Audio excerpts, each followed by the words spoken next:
Hey, so my brother and his partner are moving into a brand new house that they've just built, and I thought I'd make them some coasters as a little housewarming gift. So I have here a little set of 6 coasters that I've 3D printed. So we've got one that says Scott and Cat, which is their names. We've got one that's a house, because it just moved into a new house. Got one with a cat on it because they just recently got a new cat, which is quite cool.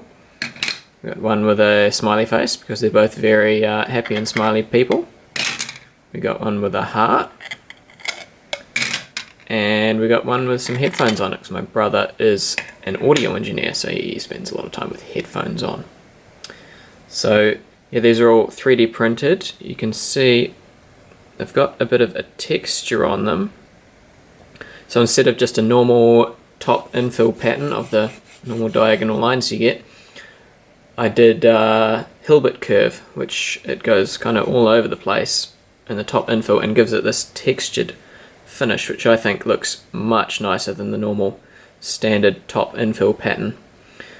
So to get the 2 colors, it's, you can see edge on there, it's printed a few layers of white, then a couple of layers of black, and then some more layers of white. That was all done in Prusa Slicer, where you can easily put in the filament changes. And then it's got a little case, a little holder that they all sit in nicely. And yeah, that's about it. Did also print some other cool coasters that have 3 colors, but I can't really show you them.